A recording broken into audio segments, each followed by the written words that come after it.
In the beginning, God created the heavens and the earth. Now the earth was formless and empty, darkness was over the surface of the deep, and the Spirit of God was hovering over the waters. And God said, "Let there be light," and there was light.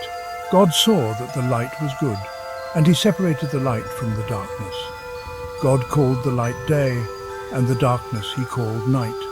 And there was evening, and there was morning, the first day. And God said, "Let there be a vault between the waters to separate water from water." So God made the vault and separated the water under the vault from the water above it. And it was so. God called the vault sky. And there was evening and there was morning, the second day. And God said, "Let the water under the sky be gathered to one place, and let dry ground appear." And it was so. God called the dry ground land, and the gathered waters he called seas. And God saw that it was good. Then God said, "Let the land produce vegetation, seed-bearing plants and trees on the land that bear fruit with seed in it according to their various kinds." And it was so. The land produced vegetation, plants bearing seed according to their kinds, and trees bearing fruit with seed in it according to their kinds. And God saw that it was good. And there was evening and there was morning, the third day. And God said, "Let there be lights in the vault of the sky to separate the day from the night, and let them serve as signs to mark sacred times, and days and years, and let them be lights in the vault of the sky to give light on the earth." And it was so. God made two great lights, the greater light to govern the day, and the lesser light to govern the night.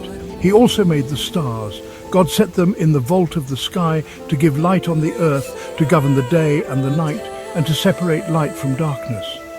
And God saw that it was good, and there was evening and there was morning, the fourth day. And God said, "Let the water teem with living creatures, and let birds fly above the earth across the vault of the sky." So God created the great creatures of the sea and every living thing with which the water teems, and that moves about in it according to their kinds, and every winged bird according to its kind. And God saw that it was good. God blessed them and said, "Be fruitful and increase in number.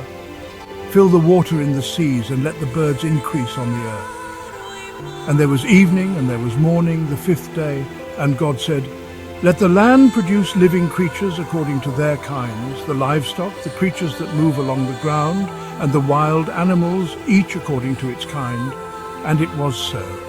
God made the wild animals according to their kinds, the livestock according to their kinds, and all the creatures that move along the ground according to their kinds. And God saw that it was good. Then God said, "Let us make mankind in our image, in our likeness, so that they may rule over the fish in the sea and the birds in the sky, over the livestock and all the wild animals, and over all the creatures that move along the ground." So God created mankind in his own image. In the image of God he created them. Male and female he created them. God blessed them and said to them, "Be fruitful and increase in number. Fill the earth and subdue it. Rule over the fish in the sea and the birds in the sky, and over every living creature that moves on the ground." Then God said, "I give you every seed-bearing plant on the face of the whole earth, and every tree that has fruit with seed in it. They will be yours for food.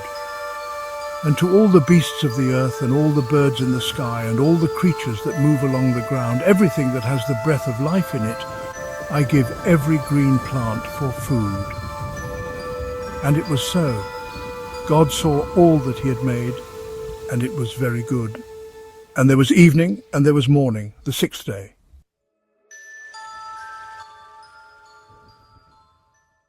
This is the account of the heavens and the earth when they were created, when the Lord God made the earth and the heavens.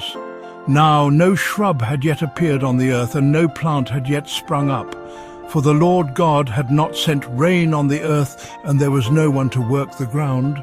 But streams came up from the earth and watered the whole surface of the ground. Then the Lord God formed a man from the dust of the ground, and breathed into his nostrils the breath of life, and the man became a living being.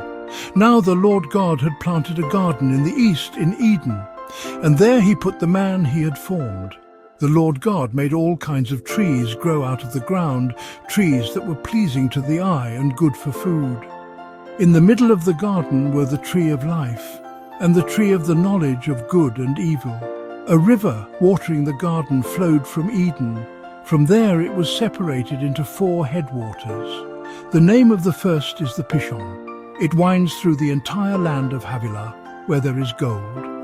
The gold of that land is good, aromatic resin and onyx are also there. The name of the second river is the Gihon. It winds through the entire land of Cush. The name of the third river is the Tigris. It runs along the east side of Asher. And the fourth river is the Euphrates. The Lord God took the man and put him in the Garden of Eden to work it and take care of it. And the Lord God commanded the man, "You're free to eat from any tree in the garden, but you must not eat from the tree of the knowledge of good and evil, for when you eat from it you will certainly die." The Lord God said, "It is not good for the man to be alone. I will make a helper suitable for him." Now the Lord God had formed out of the ground all the wild animals and all the birds in the sky. He brought them to the man to see what he would name them. And whatever the man called each living creature, that was its name. So the man gave names to all the livestock, the birds in the sky, and all the wild animals. But for Adam no suitable helper was found. So the Lord God caused the man to fall into a deep sleep. And while he was sleeping, he took one of the man's ribs and then closed up the place with flesh. Then the Lord God made a woman from the rib he had taken out of the man, and he brought her to the man. This is now bone of my bones and flesh of my flesh. She shall be called woman, for she was taken out of man. That is why a man leaves his father and mother and is united to his wife, and they become one flesh.